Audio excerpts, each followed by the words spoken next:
그럼 재건축의 수익성의 한계가 보이는 거죠. 네. 유지 내지는 하락할 가능성이 높잖아요. 그럼 지금 사는 사람들은 만약에 레버리지를 많이 써가지고 사면 어떻게 될까요? 쉬운 말로 물리는 거죠. 몇 년 동안. 총알바지 된 거죠. 네, 그 모습이 거의 뭐 2009년 뭐 이런 비슷해요. 영클 때랑. 그래서 네. 시청자분들이 정부에서 뭐 재건축 호재, 모아타운 호재 하는데 모아타운 하나 말씀 올리면 모아타운은 거짓말 타운입니다. 심하게 얘기하는 거. 일은 알아서 하라 이거예요. 그래서 이름이 뭐냐면 조합이 아니라 주민협의체예요. 이상하죠? 민간 회사가 와가지고 계약을 맺고 신탁 형태 여러 가지가 있는데 너무 할 사람이 너무 많은데다가 지자체는 너희가 하라고 해주고 빠져. 그 돈만 좀 지원해주겠다 잘하면. 그리고 일은 민간 사업자랑 한대요. 일이 어떻게 되겠어요? 수장님 벌써 느낌이 오죠. 야 이거 잘못하면 전쟁판 나겠죠.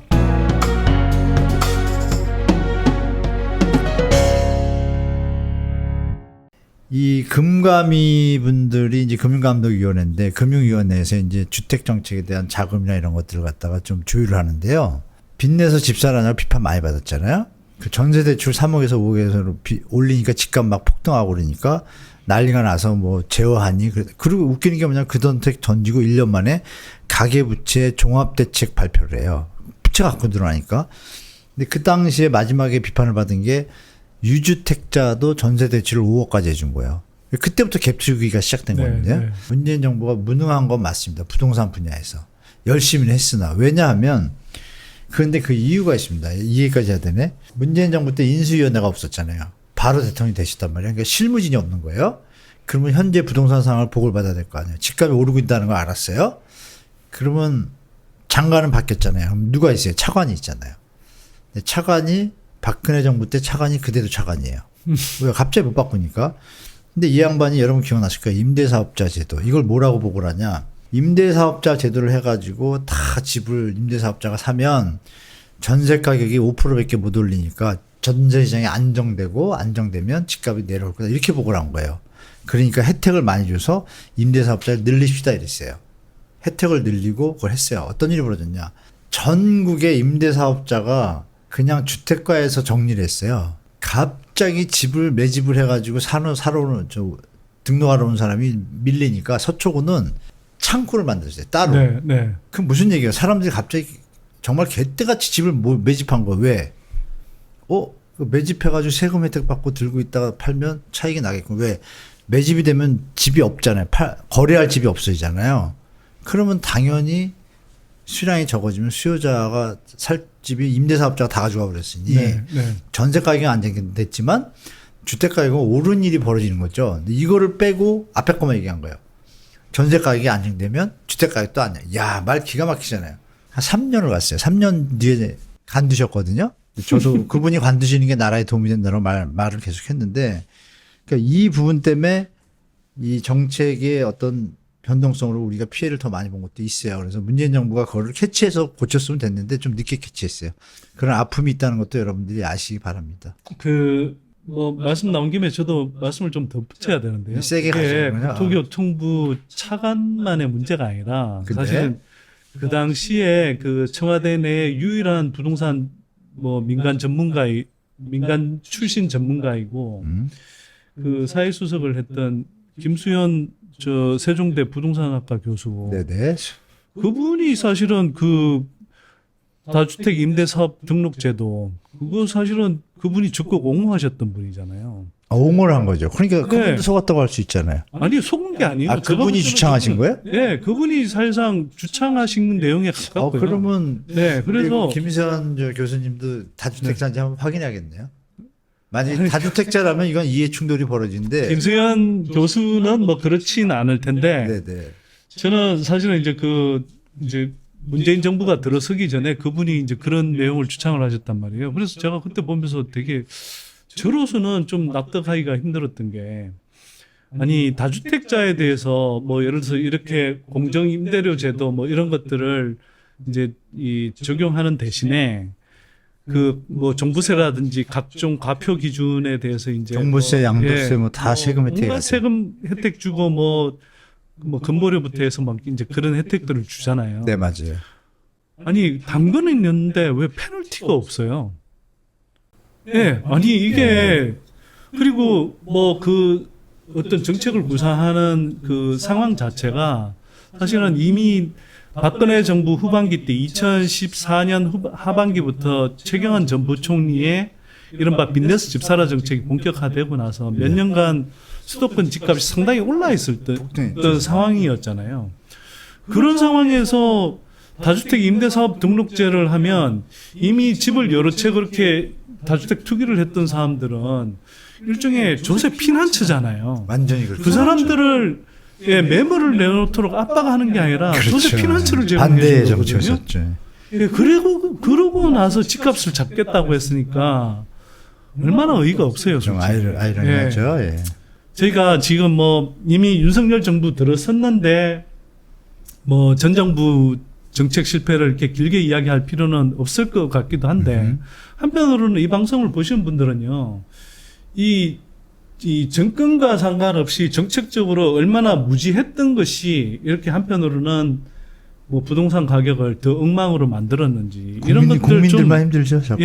아셔야 됩니다. 그래서 뭐 잠깐 말씀을 드린 네, 거고요. 맞아요. 옆으로 어쨌거나 이야기가 빠졌는데 그러면 네네. 윤석열 정부로 좀 건너와서 네, 예. 뭐 이제 올 들어서 계속 뭐 특례 보금자리론 뭐 이런 것도 그렇고 아까 실거주 요건이라든지 이런 것들도 계속 만지작하고 또 한편으로는 서울시에서 이제 각종 뭐 아파트 뭐 이 관련 뭐 동간 규제라든지 뭐 그 규제들을 이제 푸는 작업들을 해오고 있단 말이에요. 이게 이제 그 부동산 시장에 미치는 영향은 뭐 앞에 말씀하신 걸로 대략 짐작이 되긴 하지만 어느 정도 영향을 앞으로 더 미칠 수 있다고 보시는 건가요? 우리 시청자분들이 보실게 지금 일단 쏠 건 거의 다 쌌습니다. 더 쏘면 좀 위험한 상태. 그러니까 거래가 줄었잖아요. 그 얘기는 뭐냐면 가격이 고점이라는 얘기고 지금 뭐 들어보셨을 거예요. 모아타운, 신속통합기획 이런 것들이 다 부동산의 호재거든요. 사실은 호재인데 그 부분들이 다 나왔어요. 나왔고 모아타운 선정 지금 2차까지 해서 몇십 군데가 다 됐어요.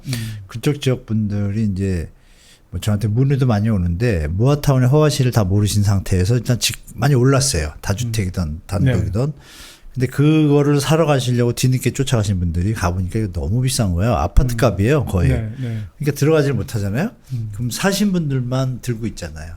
이 상태에서 이분들이 갭투자 분도 많고 뭐 돈이 있는 분도 있을 텐데 자 여기서 집값이 더 오르면 어떻게 될까요? 단독 다세대던 거기 이제 재개발 호재니까 그렇고 재건축 아파트도 70층 호재가 떴잖아요. 떴는데 잠시 기사에서 뻔떡였는데 별로 치고 못 갔고 양천 그 목동만 그 지구단위 된 데만 조금 거래가 늘어났어요. 늘어났는데 가격은 많이 못 치고 가고 있어요. 어느 정도 갔다 여기 스톱이에요 지금. 근데 압구정이나 이런 데는 안 늘어나거든요 거래가. 그리고 아시겠지만 얼마 전에 반포 1, 2, 3, 4, 10지구 그 저 49층 그 조합원들한테 우리 좀 49층을 올립시다. 35층에서 그러니까 투표했는데 1200대 600으로 1200이 더 높이 질 필요 없다. 그냥 35층만 하자. 이런 분위기가 뭘 의미하냐면 앞으로 2, 3년, 3, 4년 뒤에 집값이 오르기 힘들다는 걸 아니까 무리해서 비싸게 지어봤자 나중에 피해를 볼 수 있다는 주민들이 훨씬 많은 거예요. 네, 분담금만 올라가고. 그렇죠. 분담금 올라가고 공사기간 느려지고 네. 나는 그것까지 바라지 않는데 특별히 그러니까 여기서 이제 스마트해지기 시작하는 분들이 나오고 그럼 재건축의 수익성의 한계가 보이는 거죠. 그 꼭진 상태에서 지금 말씀하신 대로 펌핑을 많이 했잖아요. 했는데 반포 지역은 70층을 지라고 권유했는데도 49층도 안 짓겠대요. 그리고 또 이번에 한강 맨션이라고 저 용산 옆에 있는 거 있잖아요. 그것도 이번에 원래 이미 타결이 됐는데 그걸 갖다 68층으로 올리겠다고 서울에 랜드마크 만들겠다고 올렸어요. 그거 통과 안 될 가능성이 높거든요. 제가 볼 때. 그 68층 올라가면 여기 용산 그 저 정부 뭐라 그래야 돼요? 청와대 대신 용산 지용실 여기 보여요. 보이면 막말로 해서 저 뭐야 북한으로 와가지고 저격 사격거리보다 더 가까워요. 그러면 그런 보안 문제도 있는데 이게 쉽게 되겠어요? 그러니까 이런 부분들의 벽에 부딪힌 현장들이 어떤 또 일이 벌어지고 있냐면 재개발 현장들이 지금 시공사 계약을 취소하고 있어요. 취소. 왜? 분양가를 높여가지고 건설 자재 올랐으니까 분양가를 높이자 그러니까 조합장이 계산해 보니까 이거 미분양 나와 있거든. 그러니까 됐다 우리 저 싼 거 할게 너희 나가 하고 새로 주민들하고 회의를 하고 있어요. 15개 현장 중에 16개인가 7개 현장들이 벌써 해지를 했어요. 네, 네. 그 얘기 뭐냐면은 앞으로 시장에 대해서 좋게 보면 시공사 얘기를 들을 텐데 안 좋게 보는 거죠. 네. 그러니까 이거 그냥 도급제로 지분제에서 도급제로 바꿔야겠다는 그런 조합장 똑똑한 분들이 생기셨고 그 얘기 뭐냐 재개발 재건축 시장이 밝지가 않다는 걸 이미 다 파악한 거예요. 네, 네. 조합원들이. 네. 그러니까 이 얘기를 마무리하면 결론적으로 정부에서 애를 많이 쓰고 펌핑을 했는데 이게 여러분 생각해 보세요. 영끌 때 털고 나간 분들 있잖아요. 약간 그런 거랑 비슷한 느낌 들지 않으세요? 만약에 두 가지잖아요. 앞으로 집값이 더 오를 수도 있고 내릴 수도 있는데 지금 분위기상 미국도 경제 침체 올 가능성이 높다고 하면 그러면 유지 내지는 하락할 가능성이 높잖아요. 그럼 지금 사는 사람들은 만약에 레버리지를 많이 써가지고 사면 어떻게 될까요? 쉬운 말로 물리는 거죠. 몇 년 동안. 총알바지 되는 거죠. 네, 그 모습이 거의 뭐 2009년 뭐 이런 비슷해요. 영끌 때랑. 그래서 네. 시청자분들이 정부에서 뭐 재건축 호재, 모아타운 호재 그런데 모아타운 하나 말씀 올리면 모아타운은 거짓말 타운입니다. 심하게 얘기하면. 오세훈 시장님 왜 그렇게 보시는 거예요? 조금 설명드리면 이게 한 지역이 타운이잖아요. 그러면 하나의 여러분 소규모 주택 및 정비 관한 법률이라는 게 2018년도에 나왔어요. 문재인 정부 때 통과가 됐는데 그 핵심이 뭐냐면 예전에 재건축 재개발 현장들이 지분 쪼개기를 하면 땅이 10평인데 만약에 한 평씩 집이 정상적이라 그러면 조합원이 10명이 돼야 되잖아요. 네, 네. 근데 이걸 아파트 분양권을 받기 위해서 조합원이 30명이 되면 아파트가 30평이 아니라 10평짜리로 잘라줘야 되잖아요. 그러면 사업을 누가 해요? 안 하죠. 그래서 사업성이 없어진 현장들이 루즈해진 게 박원순 시장 때 그 정비구역을 해제해 준 거예요. 뉴타운 해제를. 네. 그 지역들이 사업성이 없으니까 잘 지내고 있는데 그 중에서 만약에 어느 일단의 지역이 있는데 요 지역에 집이 너무 낡았어요. 근데 다 같이 하긴 뭐하고 그러니까 법을 만든 거예요. 그러면 거기 예를 들어서 아파트 뭐 150세대짜리예요. 이거 너무 오래돼서 새로 지어야 돼. 그러면 이거 법을 만들자 해가지고 소규모 제목이 래요. 빈집 및 소규모 주택 정비에 관한 특례법인데 네. 소규모의 개념이 꽤 커요. 뭐 100세대, 200세대 뭐 이렇게 되니까. 그러면 연립주택도 지분 쪼개기 돼서 막 이렇게 된 거를 조금 그쪽에서 좀 용적률을 올려주면 되니까 거기서 소규모 재건축, 소규모 재개발, 그러니까 만 제곱미터 이하로 잘라놨어요. 이게 만약 10만이다. 네. 만짜리가 4개 있을 거 아니에요? 그럼 나머지 6만은 뭐죠? 비어 있는 거예요, 그냥. 딴 집들이에요. 근데 이 4개가 있으면 이 4개 현장에 소규모 재건축도 있고 소규모 재개발도 있고 가로주택 정비사 이렇게 여러 개가 있어요. 하고 있어서 잘 하고 있다가 최근에 뭐 어떤 데는 한 대도 있고 어떤 데는 이제 사업 시행인가 들어가고 조합원도 가려고 하는데 모아타운이 터진 거예요. 네. 모아타운이 뭐냐?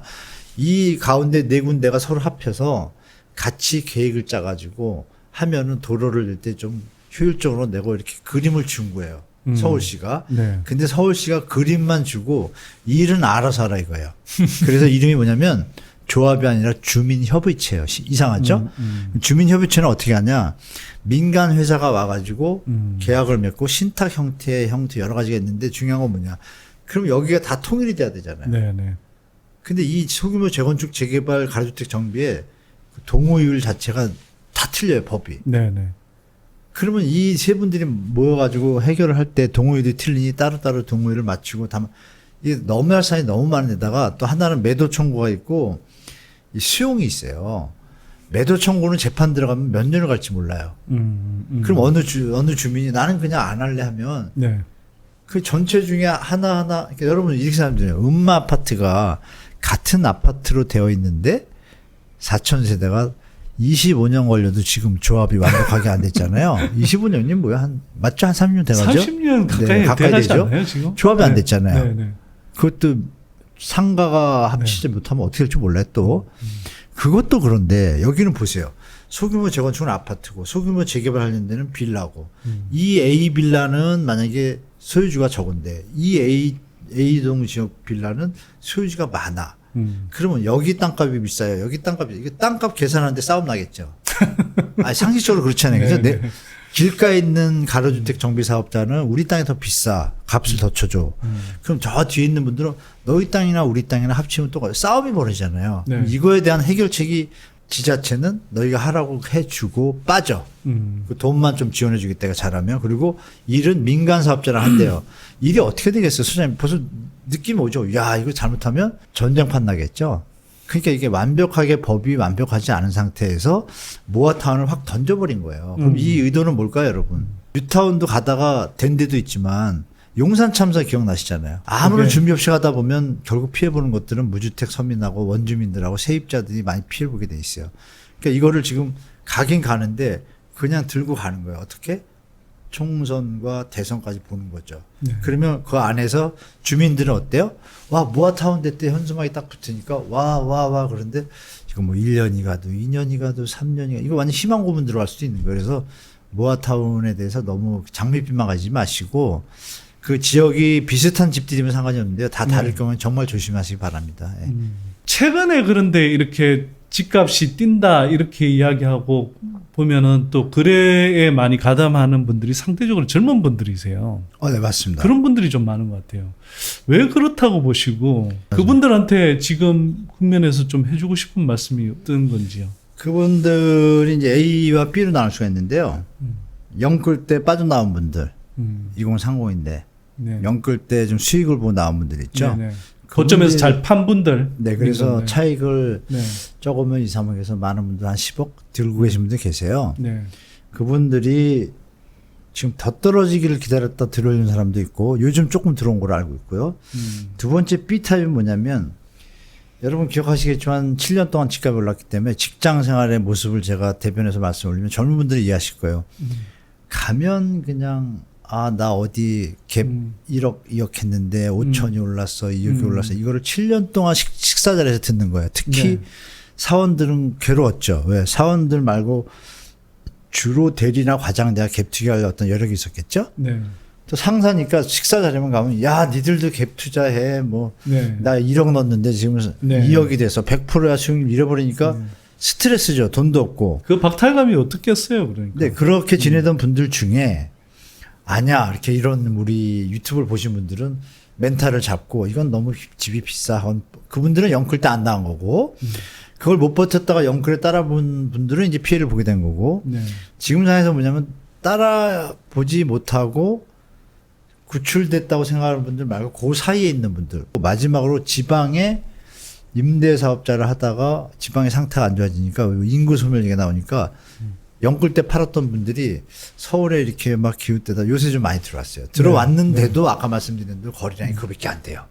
그러면 진짜 살 수 있는 사람은 거의 없다는 얘기죠. 네. 그래서 지금 말씀하신 것처럼 젊은 분들이 그런 계산 방식으로 도안이면 뭐 나쁘게 얘기하면 이런 방식으로 지금 들어온 분들이 좀 있어요. 있어가지고 늦자마자 지금 올라가길 바라는데 늦자마자 그때부터 잠을 못 자는 거예요. 신기한 거.